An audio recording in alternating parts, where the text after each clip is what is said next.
Good afternoon, everybody. I am Sam Harvey. I'm the Professional Development Coordinator in the Center for Career and Professional Development, and welcome to Coffee and Conversations, week number whatever, references and social media.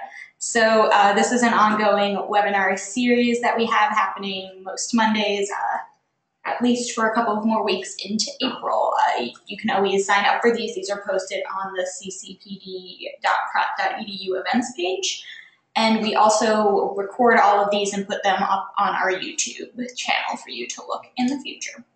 If you have any questions as I'm going through this, feel free to type them into the chat field. I will also have time at the end for you to continue to put in questions as well. Okay, so I'm gonna go ahead and get started. So references and social media. So are kind of, I guess, if you think of these as two areas of where there's going to be people trying to figure out a little bit more about you that's not coming as directly from you as your cover letter, resume, and general portfolio that you'll do. So we're going to start off by talking a little bit about references. So references, in this case, I'm talking about if you are applying to a job and they ask you for references. I will talk a little bit about a recommendation as well, but really thinking about this in terms of the job search. So the first thing you want to figure out when you're trying to figure out who to list as references is, who do you actually want to ask? Some important things to really keep in mind is, one, how does this person know you? So when you're asked for references, you should be generally providing a separate sheet that has a list of these references using the same general formatting you would also for your resume and cover letter, that same header format. References generally shouldn't be included on any of your initial job application things. It shouldn't just be necessarily on the bottom of your resume unless the company specifically asks for that. And I'll get more into a little bit about the whys for that when I talk about how you actually approach someone to ask them to be a reference for you. But the first part is deciding who. So the first thing is, how do they know you? So in which capacity does this person know you? That's really important to consider. One, for if they're an appropriate person to list as a reference, and two, if they have the right sort of viewpoint on who you are as a general worker, etc. So you don't necessarily want to ask your mom, your friend's mom, your friend, because when you're listing in your references, it should say what their relationship is to you. And if you're like, yeah, cool, this is Jessie, this is my mom, my best friend's mom, there's something that's of course that person's gonna say nice things about you, but also considering the same way that what's the capacity that they know you in, how can they talk about you? Your best friend's mom can talk about you as someone who they've known for X amount of years, who they've seen as a friend, but they can't necessarily talk about you being able to, one, do the specifics of this position, or two, just who you are in a working environment. Just because you're an awesome friend and a great person to them doesn't necessarily mean that you can thrive under pressure of a high time, quick turnaround type of environment. So that's really an important reason of how do they know you. It's the same way when you're trying to suss out a little bit more formally who you should pick. Do you want your club advisor? Do you want a faculty member? Or do you want your current boss to be able to do that? And it might be that all of them are appropriate to put in, but really considering what sort of angle that they can talk. So how well do they know you? That's also really important. Oftentimes it might be a thing where you can ask someone that has a really nice title to be your recommendation, but what can this person actually say about you is important to understand. Moving now a little bit out of the references part, but in the case of a recommendation, if you can get a recommendation from a state senator, yeah, that's super awesome, but it's someone you met one time maybe and did a handshake with and then was like, yeah, whatever, I'll write your reference. Versus if you can have your boss that you've been working with for 3 years do it, that person can talk so much more about who you are in specific examples, rather than someone that you've met maybe once or twice that, yeah, cool, they have this really great title, but can they really say anything about who you are, or is it all just going to be general, vague, sweeping comments that's going to kind of show okay, cool, this person knows who you are, that's, I guess, interesting, but what does this actually say about your ability to do the work? And why does the reviewer care? So why does the person looking at your application care about what this person's point of view is? This is the point where if you can find someone, if you know someone that has worked at this company before, that knows the people that might be looking at your resume, or in that same way of like someone that has high levels of prestige, that's awesome. You definitely want to consider those types of people first, and then once more balancing out the others. If you have someone that has pretty high prestige that you know in a pretty decent way, maybe it's a professor you had 1 or 2 classes with, it's worth asking them about if they would be willing to be a reference for you, especially if they're someone that you consider to be well established within the field that you're looking into. Because that's going to hold a lot more weight than necessarily your student employment job advisor or supervisor might consider. But really the who to ask, the biggest thing to always pass is, can they talk about your experiences, in this case working? Can they talk about your experience even more specifically working in this field? So then when you're actually asking someone to be a reference, the first thing is, if they haven't already agreed before, make sure you ask before you give the person's information to somebody. Just to say like, hi, like I'm applying to jobs right now, is it okay if I put you as a reference? Because you want to make sure that that person is, one, comfortable with it, and definitely willing to have you like say that. This is kind of a thing later on that I'm going to say, but you also want to make sure it's someone that agrees to it, because you don't want to have them be blindsided suddenly and be like, oh yeah, this person, give me a minute to remember who this person is.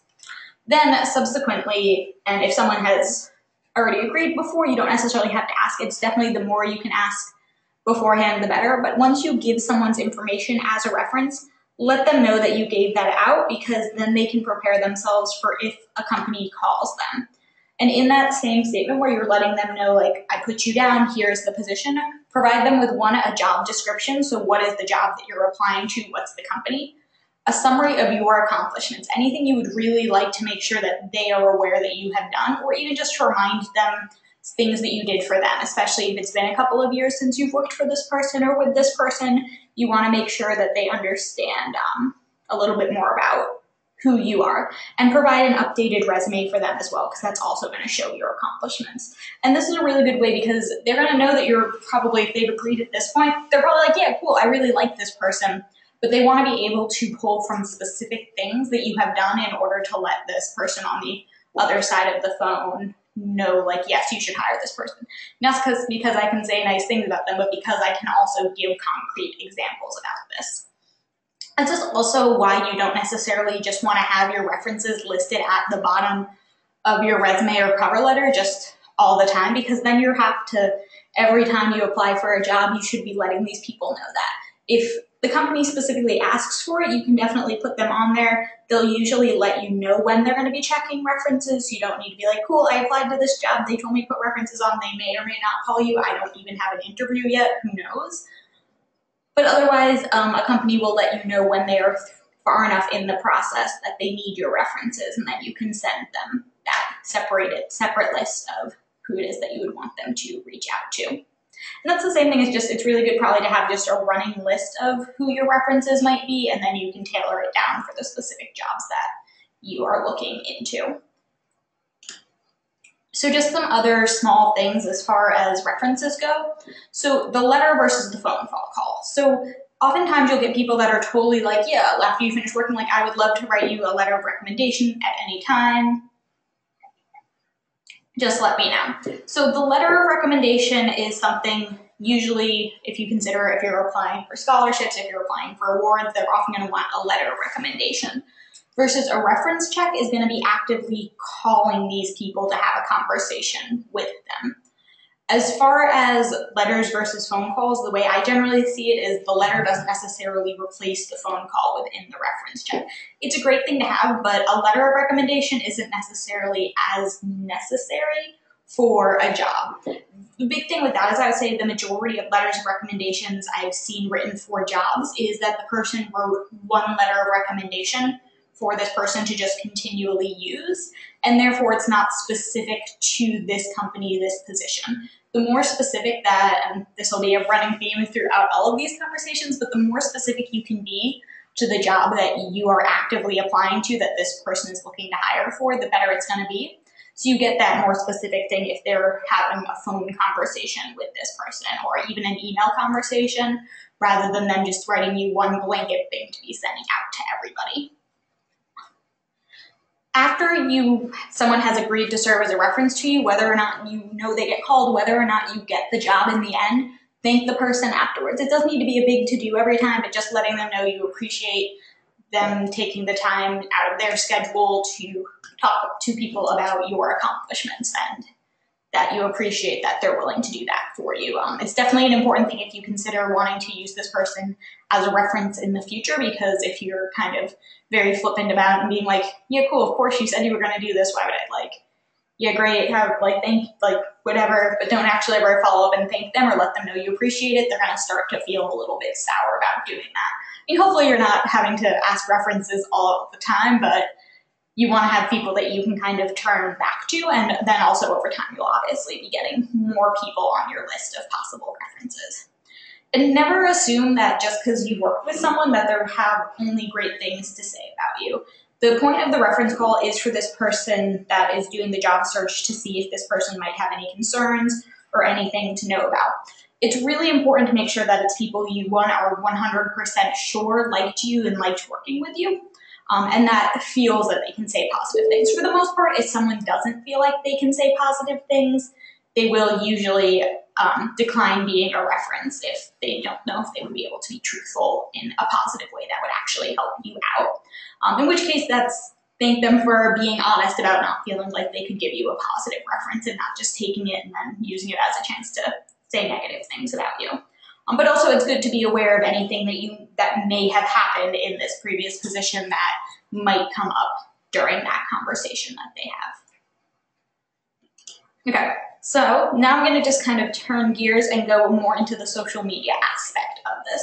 So social media, obviously a huge thing right now. This can be a really great way for people to see who you're connected to, so possible references without them actually being references, but also to see who you are in a more casual setting often.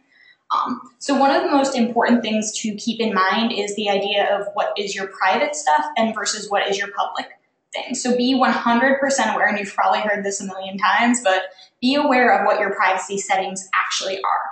Who can share things that you post? What is being shared? Can a friend of a friend see certain things? It's really important, especially I think Facebook tends to be the one that tends to be more private, but even things like if you're using your Snapchat and your Snap story, who can see those types of things? What are you posting on the larger, aggregated stories that end up happening out in the world? Know what you want to shared. Really be really important about what you would want. I think the best test is what would you be happy with your parents or grandparents being able to see, even if it wasn't necessarily meant for them to see that. It's just really important to just know what's out there and being able to really adjust the targeting of that, of being cool, I'm at a party with my friends taking this photo of me. Well, my friends are obviously not connected with my family on this, but that could still in some way, shape, or form get back to them. So just being able to be aware of that, because what's on the web is never truly gone. And even when things are technically private, still just be aware of who it is that's viewing them. I'm not 100% sure about this, but it has come up at various points that there are ways for companies to get somewhat possibly around certain privacy settings based off probably the official terms of use, but just that same idea of just knowing that nothing online is truly as private as you think it would be, and that you're usually pretty Googleable and findable. Know your industry as well. The important thing about social media, and that's the big thing I start with, is just warning you to be cognizant of it, but also know how you can use it for your advantage. So if your industry is big on Twitter, there's a lot of places that'll do sort of Twitter chats, or there's Facebook groups, there's Instagram tags where people kind of post a bunch of things. Be aware of these things that exist in your industry, because they're a really great way to engage with the industry without having to go out to networking events. You can just be someone that goes on to these sort of live chats or these whatevers and starts to make yourself known that way. That's a really great way then when you're at an actual networking event to go to some of the meetups surrounding that, being able to meet some of these people in person that you've already talked to a little bit online. So there's a lot of these different hubs that you can really use. And then the other thing is to think of how you can use this as a marketing tool. So in the world of art and design, you can really use especially Instagram as a place to show your work, to talk about your work, and to connect with other people doing similar work or looking for extra hands in the work that they're doing. We have definitely heard of students getting direct messages through their Instagram accounts for jobs because people saw the work that they were posting up, and it's a really great tool to think of it as that way. So even if you're not super, and if you're trying to figure out, well, what do I want to be on social media? I would 100% say using an Instagram, being curating that Instagram to be a very professional thing, but to show the work that you're working on. The big thing that I talk to when I talk to students about portfolios a lot is this idea that not all the work you do is going to be in your portfolio site. But your Instagram is a great way of starting to show some of these processes, some of these smaller works that you're doing, kind of anything that's a little bit more creative that isn't necessarily portfolio ready, but is a great little thing to show like, oh, look, I'm prolific. I'm still creating work. Here's a cute test thing that I'm doing. Here's where my update is. It allows people to follow you, and then if you're following people back, really growing your following. I'm going to keep using the word follow, I guess, in the world so that people can find you in other ways. And that's the same as Instagram is awesome for that. I know sometimes people will use their Tumblr as a place to post their portfolio work. You can use Twitter to talk about some of the things you're trying out with your work, and you can connect with other people in the arts industry and start to see what conversations they're having about their work as well. And then the final thing I'm going to talk to before I kind of switch this and open it up to questions is LinkedIn.